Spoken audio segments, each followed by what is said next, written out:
11 बजे की 11 खबरों की शुरुआत बागपत से कर रहे हैं। ये बड़ी खबर, पेट्रोल पंप पर आग लगी है। सीएनजी भरवाने आए हुए ट्रक में आग लग जाती है और चंद ही मिनटों में ट्रक जो है वो जलकर पूरी तरह से राख हो जाता है। खेकड़ा थाना इलाके की ये घटना, सीएनजी भरवाने हुए आए हुए ट्रक में आग लगती है। भीषण आग लगी हुई है। देखिए बागपत से तस्वीरें, पेट्रोल पंप पर ट्रक में लग गई है भीषण आग। पेट्रोल पंप पर यह ट्रक जिसमें आग लगी है, धू धू कर जलती हुई आग की ऊंची लपटों से घिरा हुआ ये ट्रक। देर रात की तस्वीरें, खेकड़ा थाना इलाके का ये पूरा मामला बताया जा रहा है। सीएनजी भरवाने के लिए ट्रक आया हुआ था और इसी बीच आग लग जाती है इस ट्रक में।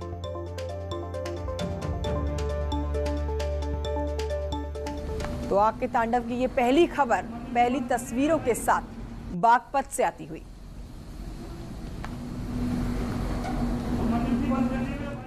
अब आग की भयावह तस्वीरें आपको अमेठी से दिखाते हैं, जहां पर आग का तांडव देखा गया। टेंट हाउस में लगी थी भीषण आग। शॉर्ट सर्किट बताई जा रही है आग लगने की वजह, और बड़ी बात यह कि 20 लाख से ज्यादा का नुकसान इस आग से हुआ है। ऐसी संभावनाएं जताई जा रही हैं कि टेंट हाउस में जो भीषण आग लगी है और पूरा का पूरा टेंट हाउस इस आग की चपेट में आया। 20 लाख से ज्यादा का नुकसान हुआ है। आग की लपटें इतनी ऊंची रही कि पूरे टेंट हाउस को इसने अपनी चपेट में ले लिया। इतना ही नहीं, 3 बाइकें भी जलकर राख हो चुकी हैं। तो ये आग का तांडव आप देख रहे हैं अमेठी से। यहाँ पर आग किस तरह से लगी हुई है और टेंट हाउस, कपड़ा यहाँ पर भारी मात्रा में रखा हुआ था।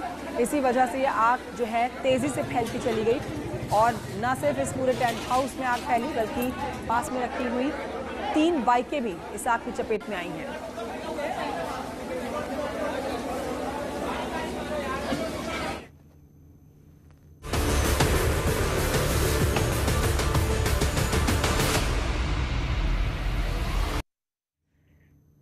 पहले अजान और अब बुर्का बैन की मांग। हम बात कर रहे हैं यूपी सरकार में राज्य मंत्री आनंद स्वरूप शुक्ला की, जिन्होंने एक बयान दिया है और एक मांग रखी है।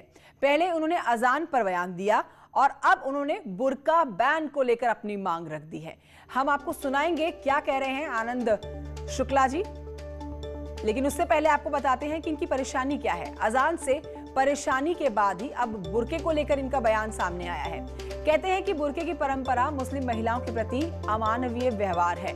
ऐसे में 3 तलाक की तरह बुर्के की परंपरा को भी खत्म कर देना चाहिए। ऐसा भी नहीं है कि भारत ऐसा करने वाला पहला देश बनेगा, बल्कि काफी सारे देश हैं जहां पर बुर्का बैन है।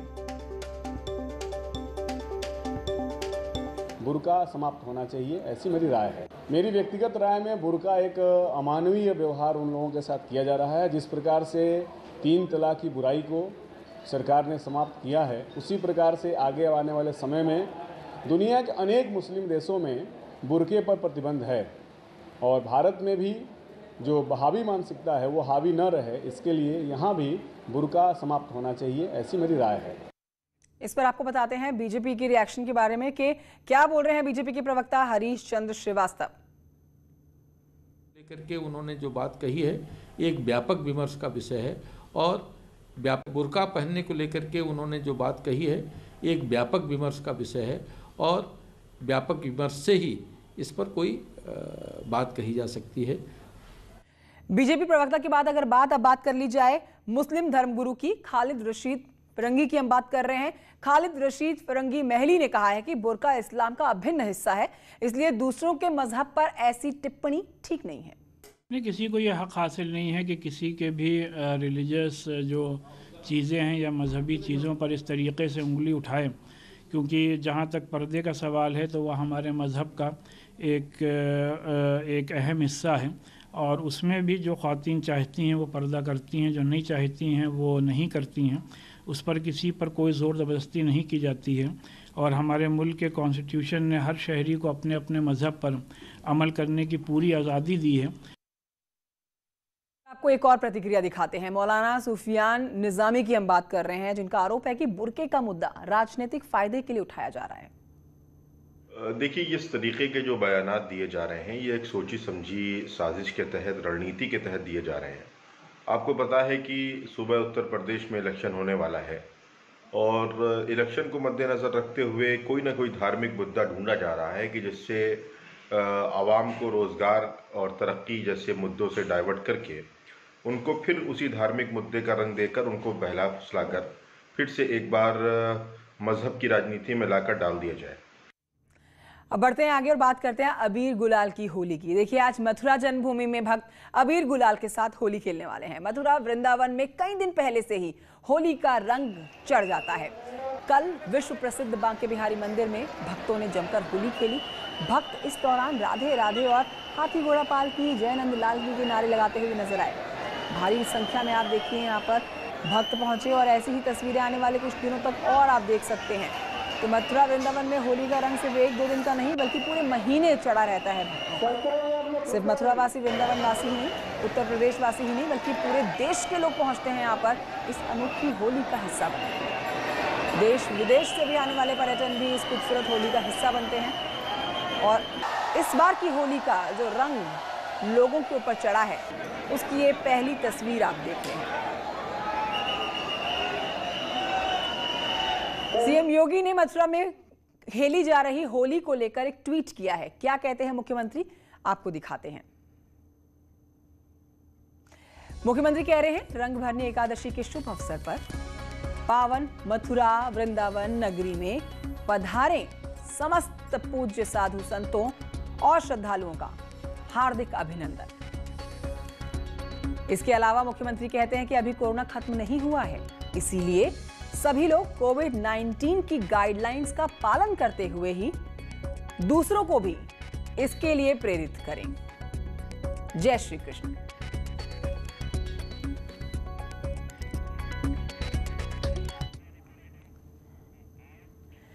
चलिए आपको आगरा लिए चलते हैं, जहां पर दरोगा हत्या मामले में आरोपियों पर एनएसए लगाने के आदेश जारी कर दिए गए हैं।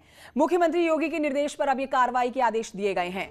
दरोगा प्रशांत की गोली मारकर कल हत्या कर दी गई थी। आज शहीद को गार्ड ऑफ ऑनर दिया गया और आज अंतिम संस्कार कर दिया जाएगा। लेकिन इससे पहले, अंतिम संस्कार से पहले ही एक बड़ी अपडेट हम आपको दे रहे हैं, जिसमें दरोगा हत्या के मामले में जो आरोपी फरार है, जिसकी तलाश लगातार जारी है, 12 टीमें बनाई गई हैं इसको पकड़ने के लिए। 2 भाइयों के विवाद में एक भाई ने गोली मारी प्रशांत कुमार यादव को, उस पर एनएसए लगाने के आदेश मुख्यमंत्री ने दिए हैं। मेरे साथ प्रशांत, मेरे सहयोगी और जानकारी के साथ इस खबर पर मौजूद हैं। प्रशांत, ये एक बड़ी बात है अपने आप में कि अंतिम संस्कार से पहले योगी आदित्यनाथ ने 50 लाख की सहायक धनराशि परिवार को दी और अब जो फरार हत्यारा है उसको पकड़ने के लिए उसके ऊपर एनएसए लागू कर दिया गया है। जी बिल्कुल, देखिए जो आरोपी हैं जिन्होंने हत्या की थी उनको गिरफ्तार करने के लिए पुलिस टीम लगा दी गई है और एनएसए की कार्रवाई आरोपी के खिलाफ की जाएगी और एनएसए की कार्रवाई के लिए शासन ने आदेश जारी कर दिया है। हम इस वक्त यहाँ गांव में मौजूद हैं। इसी गांव में जो है यहाँ प्रशांत यादव रहा करते थे और यहाँ उनकी तैयारियां कर ली जा रही हैं और यहाँ जो अंतिम यात्रा के लिए यहाँ जन सैलाब उमड़ा हुआ है। चारों तरफ यहाँ लोगों की भारी भीड़ मौजूद है। गांव में जगह जगह पुलिस पहुंच गई है और जगह जगह पुलिस भी यहाँ तैनात है और पूरी व्यवस्था बनाई जा रही है।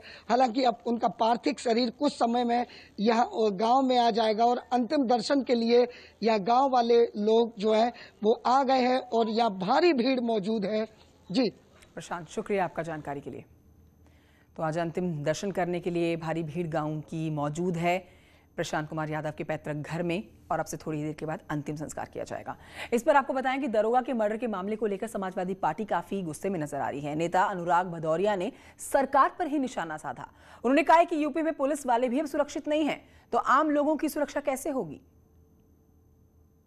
अपराधी पुलिस वालों को घेर के एनकाउंटर करके मार डालें और अगर दरोगा किसी समस्या का समाधान करने के लिए जाता है तो उसकी हत्या कर दी जाए, तो आप अंदाजा लगा सकते हैं उत्तर प्रदेश में पुलिस सुरक्षित नहीं है, वो असुरक्षित है, उसको सुरक्षा की जरूरत है। तो सोचिए आम जनता और महिलाओं की क्या हालत हो रही होगी, क्या हाल उत्तर प्रदेश के अंदर चल रहा होगा। यहाँ पे जंगल राज, माफिया राज, गुंडा राज चल रहा है। सरकार का कोई कंट्रोल नहीं है, कोई किसी को किसी वक्त भी मार दे रहा है। सरकार से 11 बजे की 11 खबरों में आगे बढ़ रहे हैं कानपुर की इस बड़ी खबर के साथ। ट्रेन की पेंट्री कार में आपको याद होगा 1 करोड़ 40 लाख रुपए मिले थे। अब इस पूरे मामले में एक नया मोड़ जो सामने आया है वो पूरे मामले को ट्विस्ट देता है कि 36 दिन के बाद गाजियाबाद की कंपनी में इस पैसों पर अपना दावा पेश किया जा रहा है। तो गाजियाबाद की कंपनी इन पैसों पर अपना दावा पेश कर रही है। इनकम टैक्स विभाग के ऑफिसर्स उनसे पूछताछ कर रहे हैं। तो ये बड़ी खबर आपको बता रहे हैं और 36 दिन के बाद जो मोड़ आया है, एक बदलाव आया है इस खबर पर, उसी पर आपको अपडेट दे रहे हैं कि कानपुर में एक ट्रेन की पेंट्री कार में 1 करोड़ 40 लाख रुपए मिले थे और अब 36 दिन के बाद गाजियाबाद की कंपनी है जो इन पैसों पर अपना दावा ठोक रही है। कहती है कि पैसे उनकी कंपनी के हैं। इनकम टैक्स विभाग के ऑफिसर्स कंपनी के कर्मचारियों से पूछताछ कर रहे हैं। तो कंपनी के एमडी से पूछताछ की जा रही है। स्वतंत्रता सेनानी एक्सप्रेस से मिले थे 1 करोड़ 40 लाख रुपए।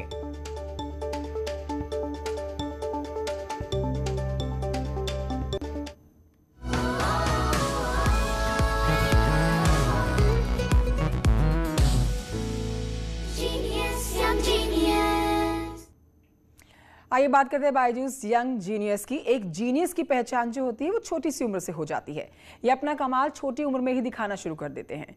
नेटवर्क 18 की एक खास पेशकश बायजूस यंग जीनियस में हम आपको मिलवा रहे हैं कुछ ऐसे ही करामाती बच्चों से।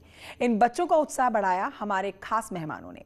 इन कमाल के बच्चों और कुछ अनदेखे पहलुओं को देखना ना भूलें। बायजूस यंग जीनियस 27 मार्च शाम के 7:30 बजे न्यूज़ 18 उत्तर प्रदेश उत्तराखंड पर।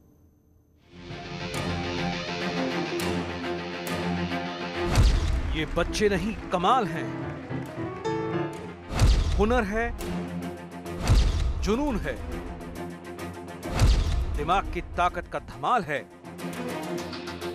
और मासूमियत के साथ हिम्मत की शानदार मिसाल है। आप सिर्फ पियानो बजाते हैं और do you play other instruments also? I play drums, ganjira, tabla, mridangam, tawil, ghatam, and timpani, marimba, xylophone, guitar, bass guitar, and merlin, mandolin, siaruan, droli, sibo, and harpeggi, harmonica and melodica, and I play the flute, and I'm learning violin and nadaswaram. Beats तो ये गिना चुके हैं। Steven जो है 450 beats पर minute बजाते हैं, यानी कि हमारा एवरेज हार्ट रेट जो है वो 72 बीट्स पर मिनट होता है। 6 times your heart rate. Triple title का मतलब? अंडर 15 गोल्ड, अंडर 18 गोल्ड और अंडर 21 में भी गोल्ड। अंडर 21 में भी गोल्ड? हाँ। तो यानी अपने से बड़ों को आपने हराया। हाँ। Odisha is located in the eastern coast of India. Now I'll say some major rivers of Odisha. Mahanadi, हस्तो, ईब, मान, श्योनाथ, ओम, जोम, टेल, ब्राह्मणी, वैतरणी, ऋषिकुल्या, नागावली, वंशधारा, बिलवाखाई, क्वाखाई, काथोजोड़ी, लुन्ना, चित्रातपला, बिरुपा, बाघुआ, बहुड़ा।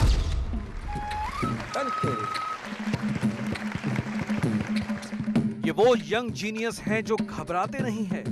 दिग्गज कोई भी हो उसे अपना फैन बना लेते हैं। फ्लूट में वो तुम फ्लटर कर सकते हो? I do like a really simple beat, like a.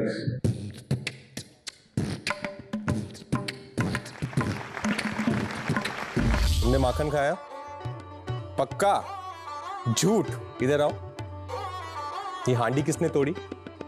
उसने तोड़ी? तुमने कुछ नहीं किया? हाँ?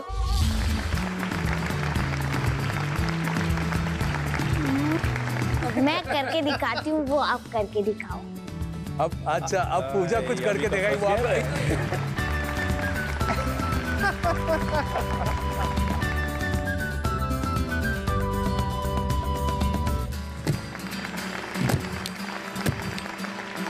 अरे वाह।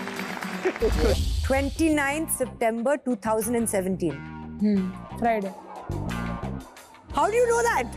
How is that possible? जो बड़े सोच नहीं पाते वो ये बच्चे कर दिखाते हैं। कच्ची उम्र में पक्के इरादे, कम उम्र में बड़ी सोच ही तो उन्हें भीड़ से अलग करती है। मुझे लगता है कि आप जिंदगी में जो भी करो, लाइफ में आप जहां भी पहुंच जाओ, if you're not a nice human being first ना, then there's no point achieving anything. Champion बनने के लिए बहुत बड़ी काम है। ओलंपिक चैंपियन बनने के लिए बहुत मशहूर फिटनेस चाहिए, थोड़ा सा टेक्निकल भी चाहिए, मगर मेंटल फिटनेस और इमोशनल फिटनेस इस पे बहुत ध्यान देना पड़ता है। सही बात और सच्ची बात यह है कि आपका जो गुरु है वो फेलियर है। फेम जो है ना आपका दुश्मन है। टफ बनना सीखो। अगर कोई बुली करता है तो आप उसको वापस बताओ कि ये सही नहीं है। जब आप सक्सेसफुल नहीं थे, जो आपके साथ वो लोग जुड़े हैं उन्हें कभी मत छोड़ें, उनके साथ लेके चलें, क्योंकि वो आपको सच्चाई का सामना हमेशा करवाते रहेंगे। पैशन से ही परफॉर्मेंस आती है। अपनी जिंदगी की हर मुश्किल को अपने डांस में, अपने अभिनय में डेवलप करती रहो। यंग जीनियस एक शो नहीं, शुरुआत है। ऐसे बच्चों को देश के सामने लाने की जो बड़ों को राह दिखा सके, मिसाल बन सके और देश जिन पर फख्र कर सके। देखिए कमाल के किड्स के और भी अनदेखे पहलू